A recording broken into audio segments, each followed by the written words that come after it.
ప్రస్తుతం ఉన్న కూటమి ప్రభుత్వాన్ని ప్రజాస్వామ్య బద్ధంగా కూల్చి జగన్మోహన్ రెడ్డిని గద్దెనెక్కించేదాకా నిద్రపోం.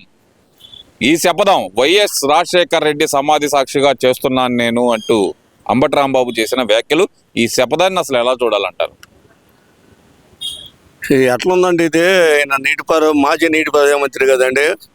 కుప్పంలో ట్యాంకర్లు పెట్టి నీళ్లు అందుట్లో ఎంత నిజాయితీ ఉందో ఈ సమాధి దగ్గర పాపం రాజశేఖర రెడ్డి పేరు ఎందుకు అంబటి రాంబాబు గారు ఆయన పేరు చెడకూడదు. మా నాగమ్మ పల్నాటి నాగమ్మ శబ్దం చేసింది. ఏం చేసింది? విషన్నం సృష్టించింది, కల్లోలు సృష్టించింది. చివరికి వినాశనం అయ్యి బ్రహ్మనాయుడు కాళ్ళు పట్టుకుంది క్షమించమని. ఆ పరిస్థితి నీది.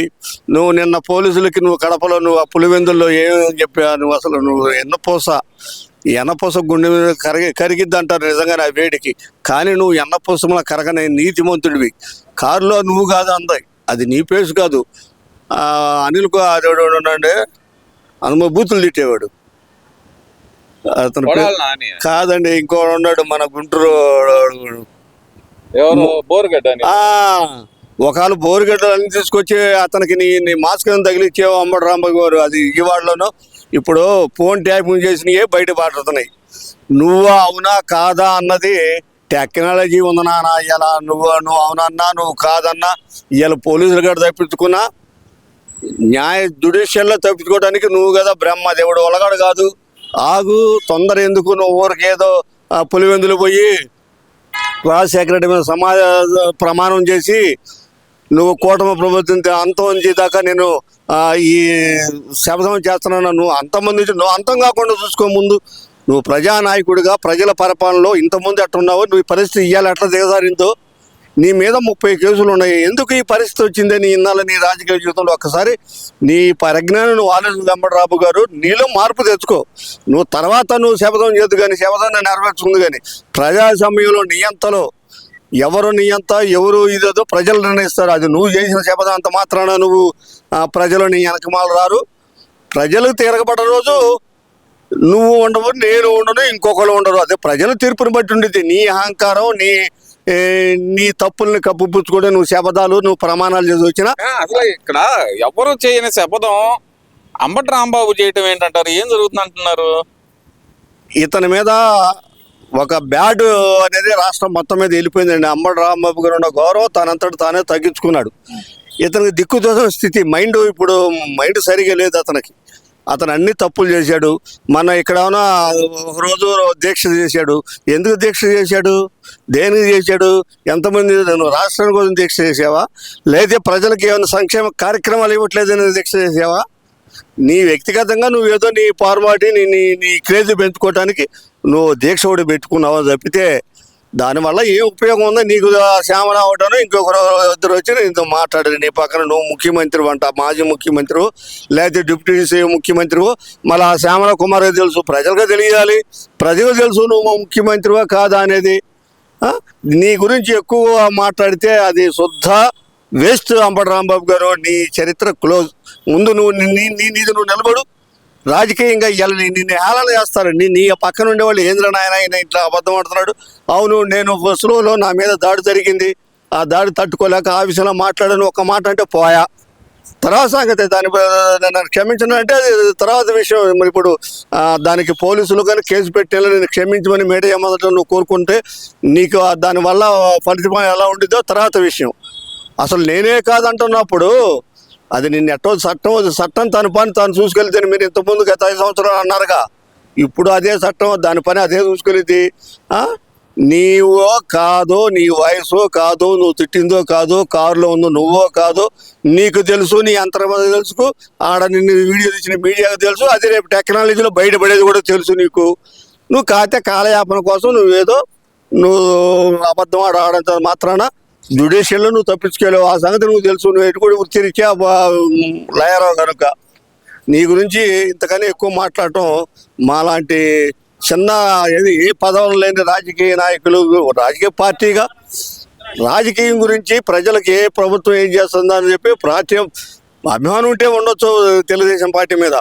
మేము 83 నుంచి పార్టీలో ఉన్నాం. పార్టీలు తప్పు చేసినప్పుడు ఎదురుతాం, మంచి చేసినప్పుడు దానికి అండగా ఉంటాం తప్పితే నీలాగా తప్పుకి అన్నిటికీ నాదే జెండా, నాదే అయ్యట్టు, నాదే కింగ్ అనుకుంటే ఎంతమంది భూస్థాపితం అయ్యారు, మహానుభావులే పాతాళ గర్భంలో కలిపారు. నువ్వెంత ఆఫ్టర్ ఆల్ ఒక మాజీ మంత్రి అనుకున్నావు, శాసనసభ్యుడివి అంబటి రాంబాబు గారు. నోరు ముందు రాజకీయ నాయకుడు ఎదగాలంటే మా ఇంట్లో ఎదుటి కుక్కలు కూడా భయపడవని అంటున్నాడు ఎప్పుడు కూడా.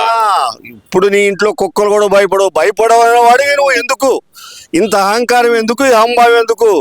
నీ కుక్కలకే భయపడని వాళ్ళు నువ్వు కూటమిని అంతం చేస్తావు చూద్దాం అని. కుక్కలు అంతమవుతాయో, ఆ డైలాగులు కొట్టిన వాడు అంతమవుతాడో, అసలు నువ్వు ఉంటావో. మరి నువ్వు నీ పరిస్థితి ఎందుకు? నువ్వు చిరకాలంగా ఇప్పుడు ఆయన 78 ఏళ్ళు వచ్చినాయి, ఆయన చిరకాలం బతుకుతాడా అని మీరు డైలాగులు కొడుతున్నారు. ఏది చంద్రబాబు నాయుడు గారు. నీ పరిస్థితి ఏంది? మీ పరిస్థితి ఏంది? ఒక గంట గడిస్తే మీరు ఏమవుతారో ఎవడూ తెలీదు. అది సృష్టి రహస్యం. నువ్వు నిద్ర లేకపోతే నువ్వు ఈ నైట్ పనుకున్నావు అనుకో, 9 గంటలకు పనుకుంటావు. అప్పుడు దాకా నీది జీవితం. తెల్లారి లోపు నీకేం జరుగుద్దో. ఈ శ్వాస అనేది, మనిషి జీవితం అనేది ఎవ్వడో ఒక్క గంట గడితే చెప్పలేం. రేపు గడిచే గంటలో మనకేం జరిగిద్దో నువ్వు చెప్పగలవా? నువ్వు చిరస్థాయికి భూమి మీద ఉంటావా? అందుకని మనం ఆచూ చూసి మాట్లాడే అంబటి రాంబాబు గారు, నువ్వు నోరు జారుకునే ఈ పరిస్థితి తెచ్చుకున్నావు. ఇంకా ఎందుకు మార్పు రా? నువ్వు ప్రజల సేవ చేయాలనుకుంటే, ప్రజల రాజకీయం అంటే నువ్వు మార్పు చెందు. నువ్వు మార్పు లేకుండా కొడాల 4 మెలుగా వాళ్ళకి మెలుగా నువ్వు నందిగుంట సురేష్ అట్లానే వెళ్తాను. ఒక గుంటూరు జిల్లాలో ఇలా ఆ టైపు, కృష్ణా జిల్లాలో వాళ్ళు అట్ట కనుక మచిలీపట్నం నందుకు సురేష్, కృష్ణా జిల్లా కొడాల నాని, గుంటూరు జిల్లా నువ్వు తయారయ్యావు. వాళ్ళ పరిస్థితి ఏందో నీ పరిస్థితి కూడా అది కాకూడదని నిన్ను కోరుకుంటున్నావు. కానీ ఇవన్నీ ఒక ఎత్తు అయితే అనక చంద్రబాబు నాయుడు గారి వల్లే డీజిల్ కొరత అని చెప్పి బంకుల దగ్గర ధర్నా చేస్తున్నారు కదా. ఈ ధర్నాల గురించి ఏమంటారు మరి మీరు? అసలు వాళ్ళ గురించి అసలు సిగ్గు శరం ఉందట. ఇది ప్రపంచం యుద్ధం జరుగుతుంటే మన ఇండియా మొత్తం ఆయిల్ కొరత ఉందిగా. అమెరికాలోనే ఆయిల్కి మీ పిల్లలు అమెరికాలో ఉంటున్నారుగా. అంబటి రాంబాబు గారు, మీ రాజకీయ నాయకుల పిల్లలు కూడా అమెరికాలో ఉంటున్నారు. అక్కడ ఆయిల్ ఎంత రేట్లు ఉన్నాయో ఒక్కసారి గమనించండియా. యుఎస్లో ఆయిల్ రేట్లు ఎట్లా పెరిగిందో, పెట్రోల్ కానీ డీజిల్ కానీ, ఇతర దేశాలు ఎట్లా పెరిగినాయి. ఆయిల్ ఎక్కడి నుంచి రావట్లేదు, ఎందుకు రావట్లేదు, ఎక్కడ యుద్ధం వల్ల రావట్లా.